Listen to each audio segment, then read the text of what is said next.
Hello students, welcome to AS tech education. आज की video में डिस्कस करने जा रहे हैं advantage and disadvantages of FCFS, first come first serve CPU scheduling algorithm. Students, कोई भी एल्गोरिदम है उसके कुछ ना कुछ एडवांटेजेस होते हैं, कुछ ना कुछ उसके डिसएडवांटेजेस होते हैं, तभी दूसरी एल्गोरिदम को हम लोग प्रोड्यूस करते हैं, डिजाइन करते हैं या डेवलप करते हैं। किसी न किसी एल्गोरिथम्स के अंदर कुछ ना कुछ कमियां होती हैं, कुछ ना कुछ उसके फायदे होते हैं, कुछ ना कुछ उसके नुकसान होते हैं। एग्जाम के पॉइंट ऑफ व्यू से ये बहुत इंपॉर्टेंट क्वेश्चन हो सकता है।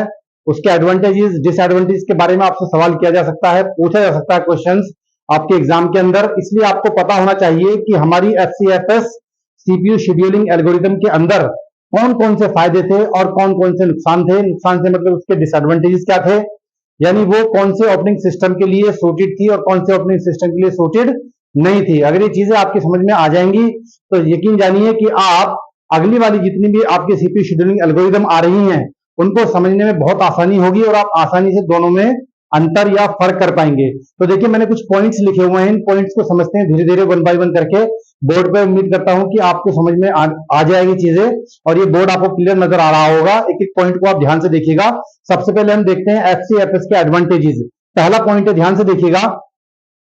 पहला पॉइंट है नंबर एक, सिंपलेस्ट। इसका एडवांटेज क्या है? Basically simplest and basic form of CPU scheduling algorithm या सीपीयू शेड्यूलिंग। मतलब क्या है? क्योंकि एफसीएफएस का मतलब है कि फर्स्ट कम फर्स्ट सर्व, यानी इसमें जो प्रोसेसेस आते हैं वो सीक्वेंस में आते हैं, ऑर्डर में आते हैं। यानी जो पहले आएगा उसको पहले सीपीयू एग्जीक्यूट करेगा, बाद में आएगा उसको बाद में एग्जीक्यूट करेगा। तो यानी ये एक बिल्कुल सिंपल फॉर्म है, सिंपलेस्ट फॉर्म है। आसानी के साथ में इसको इंप्लीमेंट कर सकते हैं। इसमें किसी भी कॉम्प्लेक्स डेटा स्ट्रक्चर को अप्लाई करने की या कोई लॉजिक लगाने की कोई इतनी खास रिक्वायरमेंट नहीं है। ये एक बेसिक और सिंपल फॉर्म है। जो पहले आया पहले ही वो पाएगा, यानी पहले आया पहले ही उसको एग्जीक्यूट किया जाएगा। It is very simple form, basic form. इससे ज्यादा बेसिक कुछ नहीं हो सकता है। बाकी जो और सीपीयू शेड्यूलिंग एल्गोरिदम है उनके अंदर कॉम्प्लेक्स डेटा स्ट्रक्चर है, उसमें अलग अलग लॉजिक लगाने पड़ते हैं, लेकिन इसमें कोई खास लॉजिक लगाने की रिक्वायरमेंट नहीं है। इसलिए सबसे बड़ी बात यह कि आसान है, सिंपलेस्ट है और बेसिक आपकी सीपीयू शेड्यूलिंग फॉर्म है एक एल्गोरिदम की। नंबर दो देखिएगा, दूसरा बेनिफिट क्या है इसका, दूसरा एडवांटेजेस क्या है? Every process gets chance to execute. मतलब क्या है कि इसके अंदर हर एक प्रोसेस को चांस मिलता है एग्जीक्यूट होने का। कुछ टाइम के बाद मिल सकता है, लेकिन मिलेगा सबको। पहला जब तक एग्जीक्यूट नहीं होगा दूसरा एग्जीक्यूट नहीं हो सकता है। लेकिन अगर मान लीजिएगा रैम के अंदर 10 प्रोसेस आ चुके हैं तो 10 के 10 को चांस मिलेगा, सभी को सीपीयू को एग्जीक्यूट करना पड़ेगा। इससे यह भी बात साबित होती है कि किसी भी प्रोसेस की सीपीयू के ऊपर कोई मोनोपोली नहीं है, यानी एक प्रोसेस का कोई पर्टिकुलर अधिकार नहीं है। सभी को सीपीयू को टाइम देना होगा। लेकिन क्योंकि नॉन प्रिम्प्टिव सीपीयू शेड्यूलिंग एल्गोरिदम है तो इसलिए एक एग्जीक्यूशन जब तक कंप्लीट नहीं होगा दूसरे प्रोसेस को सीपीयू नहीं ले सकता है। तो ये इसका बेनिफिट है कि हर एक प्रोसेस को चांस मिलता है एग्जीक्यूट होने का। ठीक है स्टूडेंट्स, थर्ड पॉइंट देखिएगा, इसका एडवांटेज क्या है? इजी टू इंप्लीमेंट, यानी इसको इंप्लीमेंट करना बहुत आसान है। जैसे मैंने बताया, there is no requirement of any complex data structure. इसको आसानी के साथ में हम इंप्लीमेंट कर सकते हैं, यानी इसका प्रोग्राम बना सकते हैं, इसके लॉजिक लगा सकते हैं बहुत आसानी के साथ में। नेक्स्ट, इसका बेनिफिट और कहां पर है, किस ऑपरेटिंग सिस्टम के अंदर मोस्टली यूज होती है? Suited for batch system. देखिए, बैच सिस्टम जो होते हैं, बैच ऑपरेटिंग सिस्टम जो होते हैं, उनमें ये एल्गोरिथम सबसे ज्यादा यूज की जाती है, क्योंकि बैच सिस्टम के अंदर लॉन्ग वेटिंग टाइम को भी कंसिडर कर लिया जाता है। वहां पे वेटिंग टाइम अगर ज्यादा भी है तब भी हम प्रोसेस का वेट कर लेते हैं और लॉन्ग टाइम को भी कंसिडर कर लिया जाता है। तो ये एल्गोरिथम बैच ऑपरेटिंग सिस्टम के लिए बेस्ट है, उसके लिए सूटेड है और वहीं पे मोस्टली इसका यूज हम लोग करते हैं। तो ये बेसिक फॉर्म थी, बेसिक 4 पॉइंट थे जो मैंने एडवांटेज के रूप में आपको बताया। और भी हैं, आप खुद से और भी पढ़ सकते हैं, लेकिन मेन मेन यही है।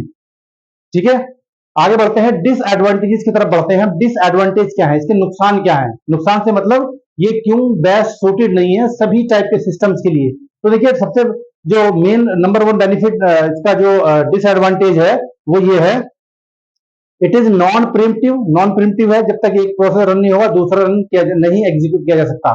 सीपीयू दूसरे प्रोसेस को एग्जीक्यूट नहीं करेगा। Can result in long waiting time. अब इसका मतलब क्या हुआ कि इसमें वेटिंग टाइम हाई होता है, वेटिंग टाइम इसमें ज्यादा हो सकता है। मान लीजिए एक प्रोसेस है और उसको सीपीयू को एग्जीक्यूट करने में ज्यादा टाइम लग रहा है, यानी उसकी प्रायोरिटी हाई है या लॉन्ग उसका टाइम है, या उसका एक बड़ा प्रोसेस है उसको टाइम सीपीयू को ज्यादा देना पड़ रहा है। तो अब जो उससे शॉर्ट वाला प्रोसेस आया है, यानी जो जल्दी एग्जीक्यूट किया जा सकता है, जिसकी फ्रीक्वेंसी भी कम है प्रोसेस की, या मान लीजिएगा जो जो शॉर्ट हमारे प्रोसेसेस हैं वो अगर बाद में आते हैं किससे, लॉन्ग प्रोसेस से, लॉन्ग प्रोसेस से अगर बाद में वो हमारे रैम के अंदर आते हैं तो उनको वेटिंग ज्यादा करना पड़ेगा। क्यों करना पड़ेगा? क्योंकि ये नॉन प्रिमिटिव है, और नॉन प्रिमिटिव में सबसे पहले जब तक वो एग्जीक्यूशन नहीं होगा प्रोसेस का, दूसरे प्रोसेस को सीपीयू रन नहीं कर सकता है। तो वेटिंग टाइम इसका ज्यादा हो जाता है, दूसरे प्रोसेस को वेट ज्यादा करना पड़ जाता है। ठीक है। Next, average waiting time is high. वही जब हम सारे प्रोसेस का एवरेज वेटिंग टाइम निकालते हैं न्यूमेरिकल के जरिए से, तो हम पाते हैं कि इसमें वेटिंग टाइम इस एल्गोरिथम के अंदर ज्यादा आता है, हाई आता है, यानी प्रोसेस को ज्यादा वेट करना पड़ता है। इससे हमारी परफॉर्मेंस पर, सिस्टम की परफॉर्मेंस पर भी फर्क पड़ता है। यानी हमको लगता है कि टाइम थोड़ा लेट हो रहा है, मतलब एग्जीक्यूशन थोड़ा सा हमारा सीपीयू लेट कर रहा है, तो ये इसका एक डिसएडवांटेज है। थर्ड पॉइंट क्या है?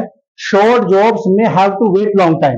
देखिए इसका मतलब भी वही है वैसे तो पहले वाले पॉइंट का ही, कि जो शॉर्ट जॉब्स हैं यानी छोटे प्रोसेसेस हैं जिनको हम आसानी से रन कर सकते हैं, बहुत जल्दी रन कर सकते हैं, उनको वेट करना पड़ जाता है अगर कोई लॉन्ग प्रोसेस क्यू के अंदर पहले लगा हुआ है।